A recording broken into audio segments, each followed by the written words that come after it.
Hello, welcome to the channel. All honor, glory, and praise be to our one and only Lord and Savior, Jesus Christ.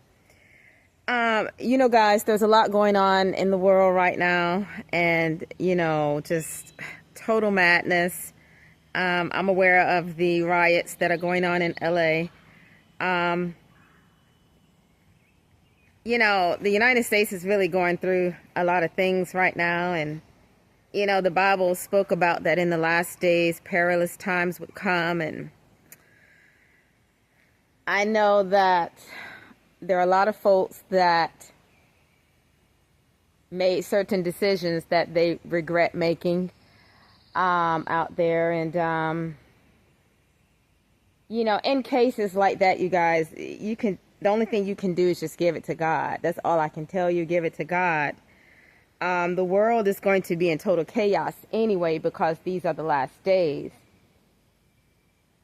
And it is my understanding that, there are people that are being picked up that are legitimate citizens, but because of how they look, they're being detained. And it was just brought to my attention something about, I don't know, something in the Constitution, and it is subliminally referencing quote unquote African Americans, and it's just this whole thing about who should be in this land and who should not be. And I'm not saying that's in the Constitution. I'm just saying I'm adding in addition to I'm commenting on what I was told, and I won't go into detail about that. But my take is this: America is stolen property. And we know that, and there's no need for anybody to sound like a broken record about it. And then we know there are people here that feel like that because of their ethnicity that it is their land.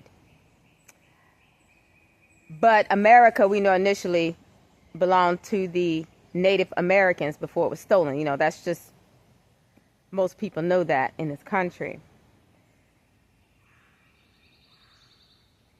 Coming from the perspective of somebody that stands on the outside of things looking in, although I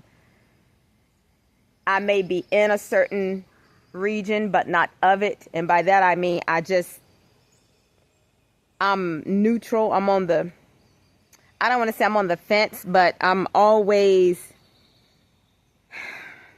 analyzing both sides of the fence. I feel like this: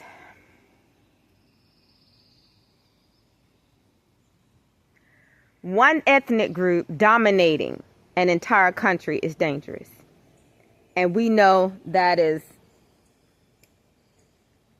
what has been going on in the United States since it was confiscated and named the United States.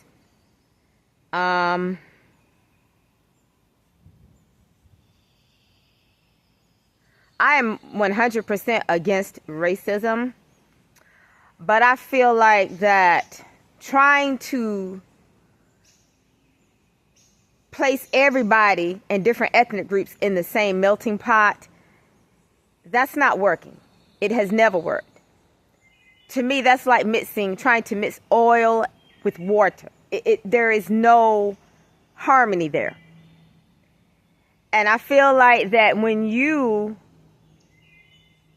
are imprisoned within a structure that you are trying to build in, or you are trying to make a change in, or maybe even erect your own army of defense in, you are trying to construct something that is already within some sort of construction. You're trying to erect something that is already within something that has been erected around you. And that's the reason why no changes have been made over the years, because you are trying to fight your enemy on their own turf. Is that making sense? When a war is fought, you need to be on your own turf. You need to be in your own homeland. And by homeland, I'm not necessarily talking about where you were born. I'm talking about where you originated. But then again, I can't really use that as a reference, because a lot of you, if you were not born in a certain country, though you may bear their physical features, they don't even accept you or see you as being one of them. So what do you do when you find yourselves, you're on enemy territory, and you can't go back to your native roots because they're enemies as well? Well, the only thing you can do in that case is look to God for your provision and direction, because your footsteps are ordered by the Lord. You got to look up. You don't have a choice but to look up. And don't ever anticipate or expect people to stand with you. If people stand with you, they do. If they don't, they don't. But I feel like that in the United States, this is how I see things, and, people can agree or disagree. Hey, it is what it is.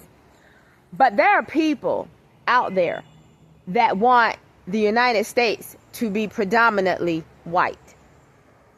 They don't want any other racial group in this country but white.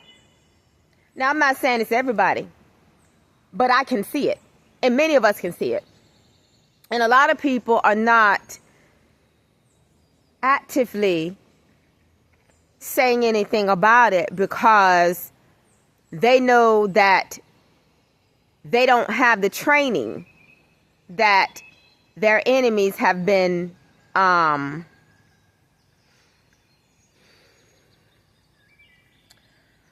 the direction of for many, many years. See, there is no way that somebody is going to confiscate a structure and then not have the necessary people placed in specific positions to defend the grounds that they declare as their own. Are you following me? So when you are somebody that is trying to bring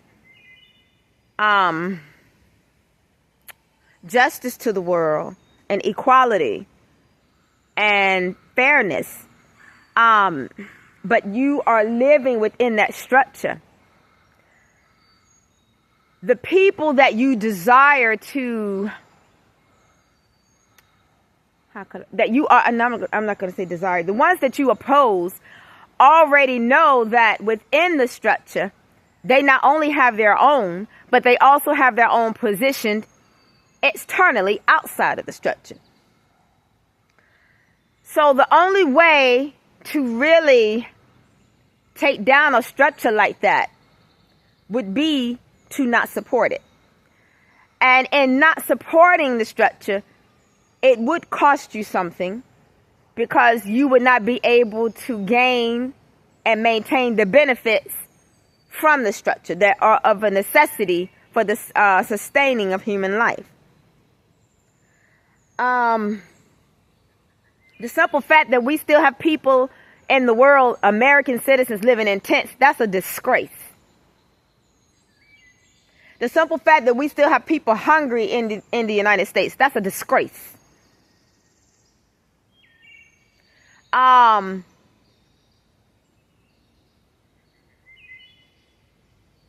seen on the internet where somebody had written, they wrote love the flag or love this or something, leave or something. Then they had all these pictures of the flag across the screen. Well, of course, I look at it this way.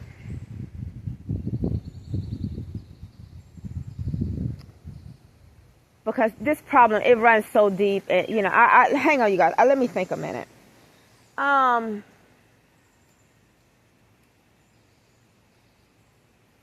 The problem with the United States, and even as far as back as the 60s and what Dr. King was trying to accomplish, is that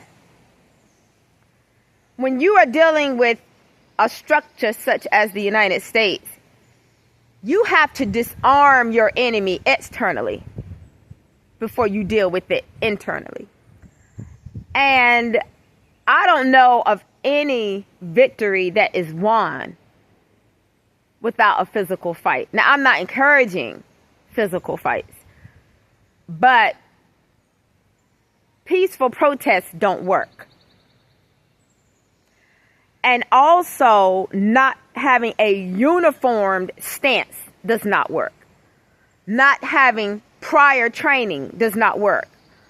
Not knowing the ins and outs and the situations and the whatever of your enemy, the stratagem of your enemy, not knowing that, it does not work. Because your enemies are well trained against you. They already know that on command, when the order is given, they know what their positions are. And they were doing this while the American economy seemed to be thriving. And while people were out on their yachts and their boats and buying their $500,000 homes or their $100 homes or hundreds of dollars home or however, whatever. And when people were going on vacations and shopping at the malls and going to concerts and holding concerts and watching TV and having dinner with their families and going on ski trips and playing golf and playing basketball and just kicking it in the neighborhood and, you know, taking people out on dates and on dance shows, dancing and trying to see this dude, trying to see who he wants to ask out, and the girl hoping the dude ask her out. And see, while life was going on, lifing and being life, these folks were focused on you. Now, you may have been focused on other things, but they were focusing on you. Their objective has always been how to detain you if there was an uprising or some sort of insurrection.